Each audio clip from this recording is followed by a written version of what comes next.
हाय दोस्तों, आज हम लोग वेरी मोस्ट इम्पोर्टेंट टॉपिक के बारे में बात करने वाले हैं।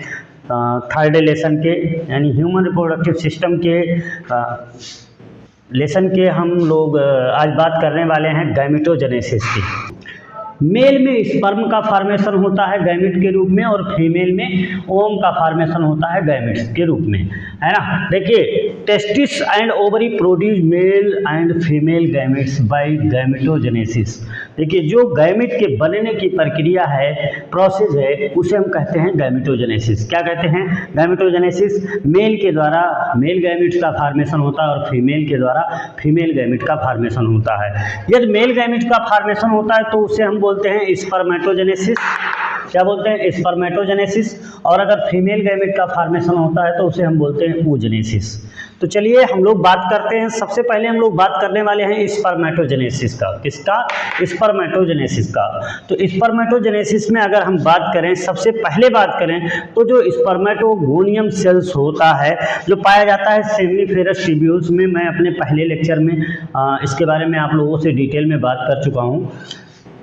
स्पर्मेटोगोनियम जो होता है, स्पर्मेटोगोनियम को हम जर्म सेल भी कहते हैं। क्या कहते हैं? जर्म सेल कहते हैं। इसमें होता क्या है एक्चुअली में, ये अपनी संख्या को बढ़ाता रहता है। होता कब है? प्यूबर्टी स्टेज में ये होता क्या है कि स्पर्मेटोगोनियम सेल अपनी संख्या को बढ़ाता है, अपनी संख्या को बढ़ाता है। और जब इसमें डिफरेंशिएशन होता है, सेल में डिफरेंशिएशन होता है, तो उस डिफरेंशिएशन के दौरान कुछ सेल्स क्या होते हैं? डिफरेंशिएशन करते हैं, जिन्हें हम क्या कहते हैं? स्पर्मेटोगोनिया। आप इस तरह भी समझ सकते हैं कि स्पर्मेटोगोनियम से में से यानी जर्म सेल में से जो सेल्स, जो कोशिकाएं स्पर्म बनने के लिए तैयार हो जाती हैं, यानी एक प्रक्रिया में आती हैं, उनको हम क्या कह देते हैं? स्पर्मेटोगोनिया कह देते हैं। क्या कहते हैं? स्पर्मेटोगोनिया। यानी जो सेल डिफरेंशिएशन यानी अलग हो जाती हैं, किससे? स्पर्मेटोगोनियम से, और वो क्या करने के लिए तैयार हो जाती हैं? स्पर्म को बनाने के लिए तैयार होती हैं, उनको हम कहते हैं स्पर्मेटोगोनिया। क्या कहते हैं? स्पर्मेटोगोनिया। स्पर्मेटोगोनिया में माइटोसिस डिवीजन होता है। कौन सा डिवीजन होता है? माइटोसिस, यानी समसूत्री विभाजन होता है। और समसूत्री विभाजन होने के से स्पर्मेटोगोनिया से प्राइमरी स्पर्मेटोसाइट सेल का फॉर्मेशन होता है। यानी किसे? स्पर्मेटोगोनिया से प्राइमरी स्पर्मेटोसाइट्स का निर्माण होता है। प्राइमरी स्पर्मेटोसाइट सेल का निर्माण होता है। प्राइमरी स्पर्मेटोसाइट सेल में जब मियोसिस डिवीजन होता है, तो मियोसिस डिवीजन के कारण, मियोसिस में आप सभी लोग जानते हैं कि माइटोसिस में होता क्या है कि जितने क्रोमोसोम संख्या होगा, यानी नंबर होगा क्रोमोसोम, उतना ही रहेगा आने वाले, यानी इससे जो सेल बनते हैं, नए सेल बनते हैं, उनमें अगर डिप्लॉयड सेल है तो डिप्लॉयड सेल से डिप्लॉयड सेल का फॉर्मेशन होता है माइटोसिस डिवीजन में। यानी अगर मान लिया जाए स्पर्मेटोगोनिया में अगर 46 क्रोमोसोम्स हैं, यानी 46 क्रोमोसोम्स हैं, तो इसका मतलब क्या? स्पर्मेटोसाइट्स में भी कितने होंगे? 46 क्रोमोसोम ही होंगे, यानी 46 क्रोमोसोम नंबर होगा, और ये डिप्लॉयड सेल होंगे, यानी माइटोसिस डिवीजन हो रहा है यहाँ, है ना। उसके बाद प्राइमरी स्पर्मेटोसाइट्स। क्या? Primary spermatocytes. प्राइमरी स्पर्मेटोसाइट्स में मियोसिस डिवीजन होता है। मियोसिस का मतलब ये होता है रिडक्शनल डिवीजन, यानी कुछ रिड्यूज हो रहा है ना। तो क्या रिड्यूज होता है? रिड्यूज ये होता है कि इसमें हाफ नंबर ऑफ क्रोमोसोम्स हो जाते हैं। क्या हो जाते हैं? हाफ नंबर ऑफ क्रोमोसोम्स, यानी ये इसमें 23 क्रोमोसोम केवल बचेंगे, ओनली 23 क्रोमोसोम्स, यानी ये हेप्लॉयड में वो भी बचेंगे। हेप्लॉयड मतलब n नंबर से हम लोग दिखाते हैं। अगर डिप्लॉयड की बात किया जाए तो 2n लिखा जाता है। क्या लिखा जाता है? 2n लिखा जाता है, और ये हेप्लॉयड हो जाता है। यानी मियोसिस फर्स्ट जब प्राइमरी स्पर्मेटो, इन चीज को बहुत बारीकी से ध्यान देने वाला चीज है कि प्राइमरी स्पर्मेटोसाइट्स में अगर फर्स्ट मियोसिस डिवीजन होगा, कौन सा? फर्स्ट, यानी अर्धसूत्री विभाजन, प्रथम अर्धसूत्री विभाजन जब होगा, तो सेकेंडरी स्पर्मेटोसाइट्स जितने जो भी बनेंगे से, यानी एक प्राइमरी स्पर्मेटोसाइट से अगर मियोसिस फर्स्ट हुआ तो कितने? 2 क्या बनेंगे, 2 स्पर्मेटोसाइट्स का निर्माण होगा। और दोनों कैसे होंगे, हैप्लॉइड होंगे। क्या होंगे, हैप्लॉइड। हैप्लॉइड मतलब अगुणित, क्या होंगे, अगुणित होता है, हिंदी में क्या बोला जाता है, अगुणित बोला जाता है। तो अर्धसूत्री विभाजन होगा तो कितने, 2 अगुणित कोशिकाओं का निर्माण होगा, जिसे हम कहते हैं secondary spermatocytes. Secondary spermatocytes. Meiosis में नंबर ऑफ क्रोमोसोम चेंज नहीं होता है, जैसे सेल्स होंगे उसी तरह के सेम टू सेम सेल बनते हैं। लेकिन in case of meiosis number of chromosomes और हाफ, क्या हो जाता है, आधा हो जाता है ना, यानी ये हैप्लॉइड हो जाता है। डिप्लॉइड था और यहाँ क्या हो गया, हैप्लॉइड, यानी मियोसिस फर्स्ट में क्या हुआ, हैप्लॉइड हो गया। तो प्राइमरी स्पर्मेटोसाइट से सेकेंडरी स्पर्मेटोसाइट्स बनता है जब मियोसिस फर्स्ट होता है। उसके बाद इन मियोसिस सेकेंड में, मियोसिस सेकेंड जब होता है किसमें, सेकेंडरी स्पर्मेटोसाइट्स में, तो ये क्या करेंगे, इस meiosis second is a same as mitosis. इस बात को थोड़ा ध्यान दीजिएगा, जो मियोसिस सेकेंड है वो सेम एज किसकी तरह होता है, माइटोसिस की तरह होता है, यानी जैसे सेल हैं उसी तरह के सेल बन जाएंगे। यानी हैप्लॉइड सेल हैं तो फिर हैप्लॉइड सेल का ही फॉर्मेशन होगा। तो देखिए थोड़ा ध्यान दीजिएगा, कितने, 2 सेल बने, यानी एक प्राइमरी स्पर्मेटोसाइट में मियोसिस डिवीजन हुआ तो 2 सेकेंडरी स्पर्मेटोसाइट्स बने। कितने बने, 2 सेल बने। अब इन दोनों सेल में मियोसिस सेकेंड हो रहा है, तो मियोसिस सेकेंड में कह रहा है सेम टू सेम बनते हैं। तो जो बनते हैं यानी सेकेंडरी स्पर्मेटोसाइट से जो सेल बनता है उसे हम कह देते हैं क्या, क्या कह देते हैं, स्पर्मेटिड्स। क्या कहते हैं, स्पर्मेटिड्स। और इनकी संख्या कितनी होगी, 4 होगी, यानी 4 होगी। ठीक, यानी इस सेकेंडरी स्पर्मेटोसाइट कितने थे, 2 थे, तो दोनों में क्या हुआ, मियोसिस सेकेंड होगा, तो 2 से कितने, 4 सेलों का फॉर्मेशन होगा। यानी कंप्लीट प्रोसेस में अगर देखें हम तो एक स्पर्मेटोगोनिया से कितने, 4 स्पर्मेटिड सेल का फॉर्मेशन हो रहा है, जिसमें माइटोसिस डिवीजन होता है। और मियोसिस डिवीजन अगर बात किया जाए तो प्राइमरी स्पर्मेटोसाइट से स्टार्ट होता है। किससे, प्राइमरी स्पर्मेटोसाइट से स्टार्ट होता है। प्राइमरी स्पर्मेटोसाइट बनाता है सेकेंडरी स्पर्मेटोसाइट्स, और सेकेंडरी स्पर्मेटोसाइट से कितने क्या बनते हैं, स्पर्मेटिड्स का फॉर्मेशन होता है। तो आई होप आप लोग समझ पाए होंगे कि एक स्पर्मेटोगोनिया से 4 स्पर्मेटिड्स कैसे बनते हैं। एक बार मैं फिर से रिवाइज कर रहा हूँ। प्राइमरी स्पर्मेटोसाइट्स में मियोसिस हुआ तो 2 सेलों का फॉर्मेशन हुआ। उन दोनों सेलों का नाम क्या है, सेकेंडरी स्पर्मेटोसाइट्स। उन दोनों सेलों में अगर मियोसिस सेकेंड हुआ तो मैंने कहा सेम एज माइटोसिस की तरह, यानी ये हैप्लॉइड है तो हैप्लॉइड सेल का और निर्माण होगा। तो 2 से अगर एक में 2 का फॉर्मेशन हो रहा है तो कितने स्पर्मेटिड्स बनेंगे, कितने, 4 स्पर्मेटिड्स बनेंगे, यानी 4 स्पर्मेटिड्स का फॉर्मेशन होता है। और ये स्पर्मेटिड्स जो होते हैं ये फिर इसमें होता है एक प्रोसेस जिसे कहते हैं स्पर्मियोजेनेसिस, यानी स्पर्मेटिड से क्या बनना, स्पर्मेटोजोआ बनने के प्रोसेस को हम कहते हैं स्पर्मियोजेनेसिस। क्या कहते हैं, स्पर्मियोजेनेसिस। ये सारी चीज़ें होती हैं, किस तरह से होती हैं, कुछ हार्मोनल कंट्रोल्स होते हैं जिसकी वजह से स्पर्म का फॉर्मेशन होता है। तो आई होप आप लोग समझ पाए होंगे कि स्पर्मेटोगोनिया से, यानी एक स्पर्मेटोगोनिया से या आप कह दीजिए जर्म सेल से कितने, 4 स्पर्मेटोजोआ का फॉर्मेशन होगा। कितने का, 4 स्पर्मेटोजोआ का फॉर्मेशन होता है। कितने, 4 स्पर्मेटोजोआ का फॉर्मेशन होता है एक स्पर्मेटोगोनिया से। यानी कंप्लीट प्रोसेस में अगर हम देखें स्पर्मेटोजेनेसिस के तो 16 स्पर्म का फॉर्मेशन होता है। अगर एक बार स्पर्मेटोजेनेसिस अगर होता है तो एक बार स्पर्मेटोजेनेसिस अगर हो रहा है 16 स्पर्म का फॉर्मेशन होगा, क्योंकि यहाँ माइटोसिस डिवीजन होता है। तो माइटोसिस डिवीजन में कितने जो प्राइमरी स्पर्मेटोसाइट सेल बनते हैं ये 2 बार इसमें माइटोसिस डिवीजन होता है और दोनों बार कितने, 4 स्पर्मेटोगोनिया का फॉर्मेशन होता है। और चारों में 4 स्पर्मेटोसाइट्स बनेंगे, क्या नाम है, ये जो है स्पर्मेटोसाइट्स का फॉर्मेशन होगा। और इनसे इसमें 4 से अगर 4 बन रहे हैं तो कितना होगा, 16 स्पर्म का फॉर्मेशन होता है। NCERT में दिखाया गया है, दर्शाया गया है। तो आई होप आप लोग ये समझिए, केवल इतना समझ पाए होंगे कि स्पर्मेटोगोनिया से कितने 4 स्पर्मेटोजोआ का फॉर्मेशन होता है। किस तरह से होता है? और ये 4 जो स्पर्मेटोजोआ होते हैं हेप्लॉइड होते हैं, यानी क्रोमोसोम नंबर इसमें हाफ होता है। और गैमेट में ही क्या होता है? क्रोमोसोम नंबर हाफ होता है। गैमेट क्या होता है? हेप्लॉइड सेल होता है ना। और ये किसकी वजह से हो रहा है? मियोसिस फर्स्ट की वजह से हेप्लॉइड हो जाता है। किसकी वजह से?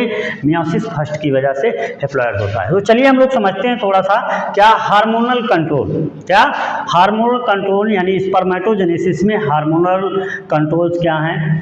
मैं आप लोगों से एक रिक्वेस्ट करना चाहूँगा कि यदि हमारा वीडियो आपको पसंद आए तो आप लोग लाइक करिए, शेयर करिए और प्लस चैनल को हमारे सब्सक्राइब जरूर करिएगा।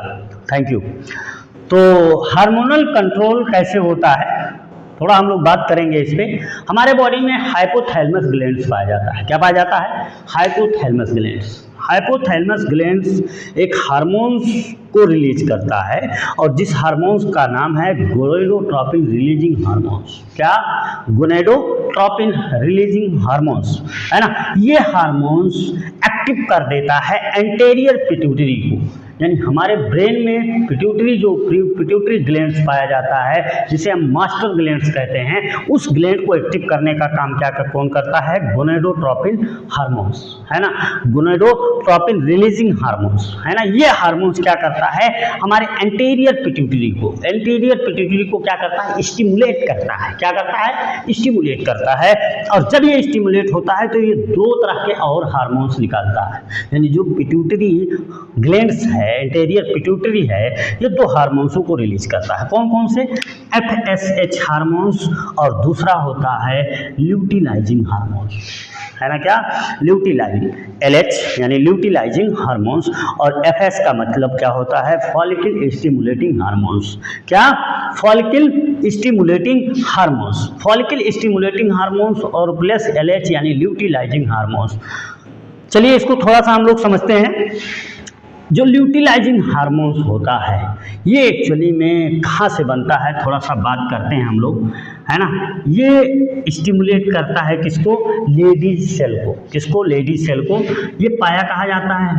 हमने इसके बारे में थोड़ा बात किया था अपने पहले लेक्चर में कि जो सेमिनिफेरस ट्यूब्यूल्स होता है टेस्टिस में, सेमिनिफेरस ट्यूब्यूल्स के बीच में इंटरस्टिशियल स्पेस पाए जाते हैं और इंटरस्टिशियल सेल्स भी कहा जाता है इन्हें हम, जो इस स्पेस में सेल्स पाए जाते हैं और इन्हें लेडीज सेल भी हम बोलते हैं। क्या बोलते हैं? लेडीज सेल भी बोलते हैं। और इन हार्मोन्स ये लेडीज सेल जो है ये सेल्स एक्चुअली में, और इन्हीं सेमिनिफेरस ट्यूब्यूल्स में आपका ये जर्म सेल भी पाया जाता है। क्या?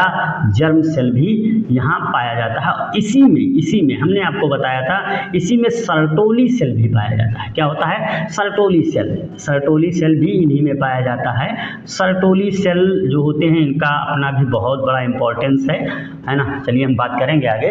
तो जो ये इंटरस्टिशियल सेल्स हैं इन सेलों से, यानी इन्हीं को हम क्या कहते हैं? लेडीज सेल कहते हैं। तो इन सेल से हार्मोन्स रिलीज होता है, यानी यहाँ समझिएगा हाइपोथैलेमस जो ग्लैंड्स है ये क्या किया? गोनेडोट्रोपिन रिलीजिंग हार्मोन्स को एक्टिव किया और ये हार्मोन्स हमारे एंटीरियर पिट्यूटरी को एक्टिव किए, है ना। यानी पिट्यूटरी ग्लैंड्स के हम इसको एंटीरियर साइड को एक्टिव किए, जिससे 2 हार्मोन्स रिलीज हुए, FSH हार्मोन्स और LH हार्मोन्स यानी ल्यूटिलाइजिंग हार्मोन्स। और ये हार्मोन्स क्या कर रहे हैं? ये हार्मोन्स लेडीज सेल को यानी इंटरस्टिशियल सेल्स को एक्टिव कर दे रहे हैं। क्या कर रहे हैं? एक्टिव कर रहे हैं।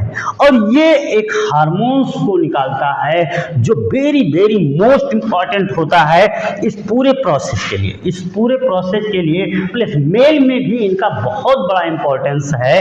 क्या? एंड्रोजेंस हार्मोन्स यानी टेस्टोस्टेरोन हार्मोन्स, यानी क्या? Testosterone hormones. इस हार्मोन्स का बहुत बड़ा फंक्शन है किसमें? इस पूरे प्रोसेस में, यानी whole process of spermatogenesis depend upon the testosterone hormones.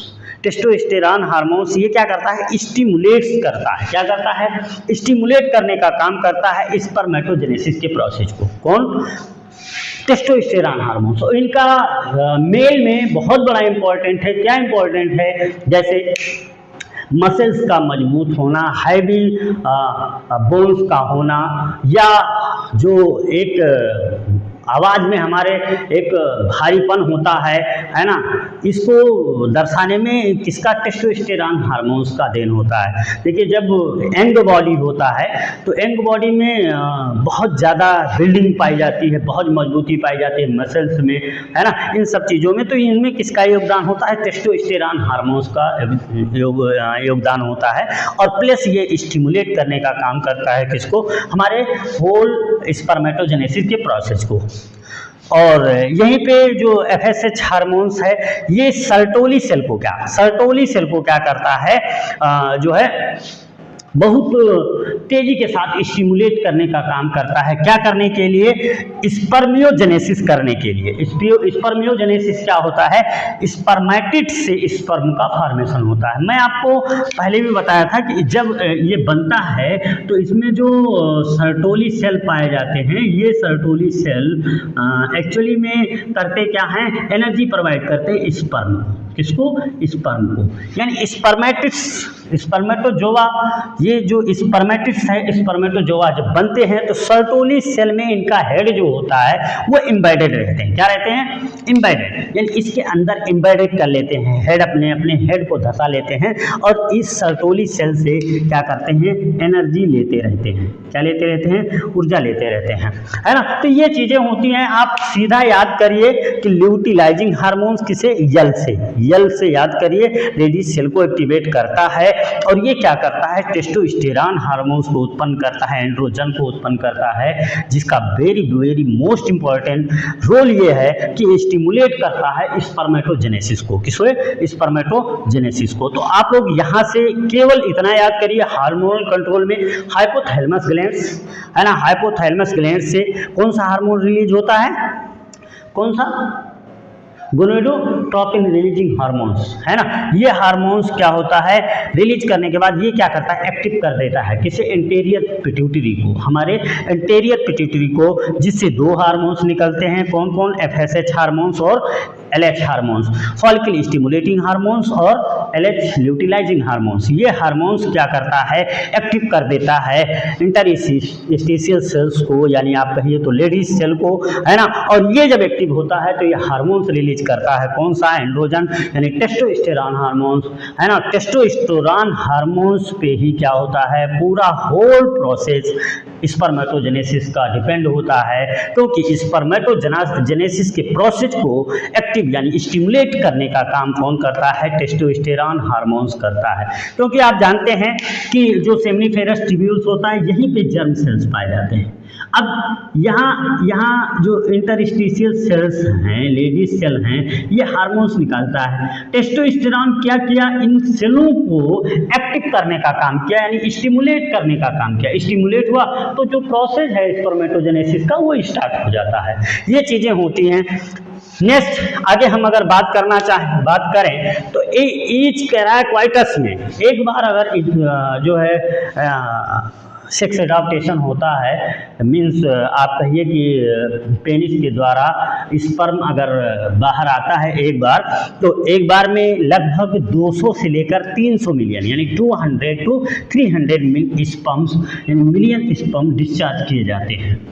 कितने, 200 से लेकर 300 मिलियन स्पर्म डिस्चार्ज किए जाते हैं, जिनमें से 60% स्पर्म, कितने, 60% स्पर्म जो होते हैं वो नॉर्मल शेप और नॉर्मल साइज के होते हैं।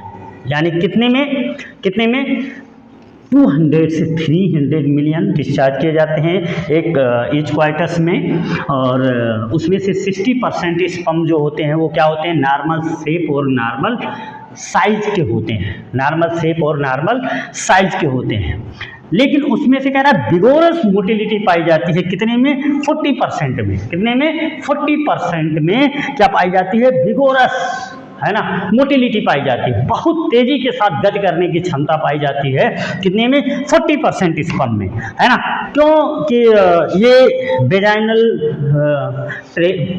पोर्स में ये डिस्चार्ज किया जाता है, यानी सर्वाइकल कैनाल में, और सर्वाइकल कैनाल के पास में, और वहाँ से स्पर्म यूटेरस से जो है फैलोपियन ट्यूब, फैलोस्थमस में, उसके बाद यम्पुला रीजन पे जाने के बाद क्या करता है, ओवम को फर्टिलाइज करता है, तो और इनमें से जो सबसे ज़्यादा क्या होगा, बहुत अधिक मोटिलिटी करेगा, बहुत तेज़ी के साथ रन करेगा, जो सबसे पहले पहुंचता है वही स्पर्म क्या करता है, ओवम को फर्टिलाइज करता है।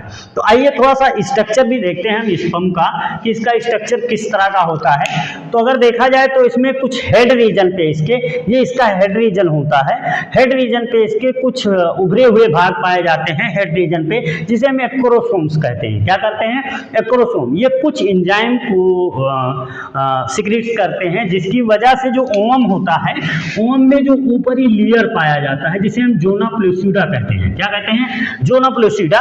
ये इतना हार्ड कवरिंग होता है कि इसमें आसानी से कोई भी चीज़ों का असर नहीं होता है। बट जो एक्रोसोम्स होता है, एक्रोसोम्स के जो एंजाइम्स पाए जाते हैं, ये इसे ब्रेक करने का काम करते हैं। क्या करते हैं, ब्रेक करने का काम करते हैं, यानी तोड़ने का काम करते हैं। तो इनका बहुत ही इम्पोर्टेंस कैरेक्टर है एक्रोसोम्स का, है ना, फर्टिलाइजेशन के समय। तो ये क्या करते हैं, इसे ब्रेक करने का काम करते हैं। और उसके बाद हेड रीजन पे आप देख रहे हैं न्यूक्लियस होता है। क्या पाया जाता है, न्यूक्लियस। लेकिन ये न्यूक्लियस जो होता है वो हैप्लॉइड न्यूक्लियस होता है। मैं आपको यहाँ क्लियर कर चुका हूँ कि हैप्लॉइड होता है। क्या होता है, हैप्लॉइड। तो हैप्लॉइड न्यूक्लियस होता है ना, जो ओवम के न्यूक्लियस के साथ में सिंगैमी करने का काम करता है। उसके बाद में नेक रीजन की बात किया जाए तो स्पर्म में यानी हेड रीजन होता है, हेड में इसके टिप पे एक्रोसोम्स पाया जाता है। इनका इंपॉर्टेंस होता है कि वो एंजाइम सिक्रीट्स करते हैं, जिसकी वजह से जो इसका लेयर होता है ओवम का ब्रेक कर जाता है। उसके बाद इसमें क्या जो हेड रीजन पे न्यूक्लियस पाया जाता है, यानी जो हैप्लॉइड न्यूक्लियस होता है, वो इसमें इंटर कर जाता है और फर्टिलाइजेशन हो जाता है। बट इसके नेक रीजन का ही बहुत बड़ा इंपॉर्टेंस है। ये दूसरा पार्ट जो होता है ना, कौन सा रीजन, यानी नेक रीजन। इसका इंपॉर्टेंस क्या है कि इसमें सेंट्रियोल पाए जाते हैं। क्या पाए जाते हैं, आपके एनसीईआरटी में मेंशन नहीं किया गया है, बट क्या है, सेंट्रियोल पाया जाता है। जो सेंट्रियोल जाइगोट बनने के बाद में जो इसमें मल्टीप्लिकेशन होता है यानी डिवीजन होता है, उसमें इंपॉर्टेंस है इसका। तो नेक्स्ट मिडिल पीस, यानी जो मिडिल पीस होता है, मिडिल भाग होता है स्पर्म का, ये यहाँ क्या होता है, बहुत सारे न्यूमेरस क्या माइटोकॉन्ड्रियल सीथ पाया जाता है, यानी पाई जाती है। माइटोकॉन्ड्रियल सीथ होता है और माइटोकॉन्ड्रिया एक्चुअली में क्या करता है, आप जानते हैं, ये पावर हाउस का काम करता है, यानी ये एनर्जी देने का काम करता है। किसको, स्पर्म सेल को, यानी स्पर्म सेल को, ये पूरे स्पर्म को क्या करता है, माइटोकॉन्ड्रिया एनर्जी देने का काम करता है। माइटोकॉन्ड्रिया बहुत बार क्वेश्चन भी पूछा जाए, माइटोकॉन्ड्रिया में स्पर्म के किस पार्ट्स में पाया जाता है, तो ये कहाँ पाया जाता है, यम से माइटोकॉन्ड्रिया और यम से मिडिल, ये याद कर लीजिए, है ना। किस भाग में पाया जाएगा, मिडिल भाग में पाया जाता है। और ये क्या करता है, एनर्जी प्रोवाइड करता है ना, फॉर मूवमेंट्स के लिए, लोकोमोशन के लिए स्पर्म के। और टेल, यानी जो इसका लास्ट पार्ट्स होता है, यानी ये मिडिल तीसरा नंबर होता है और ये फोर्थ नंबर होता है टेल। टेल के कारण स्पर्म बहुत तेज़ी के साथ मूवमेंट करता है। तो ये चीज़ें होती हैं। आई होप आप लोग पूरी तरह से प्रोसेस समझ पाए होंगे।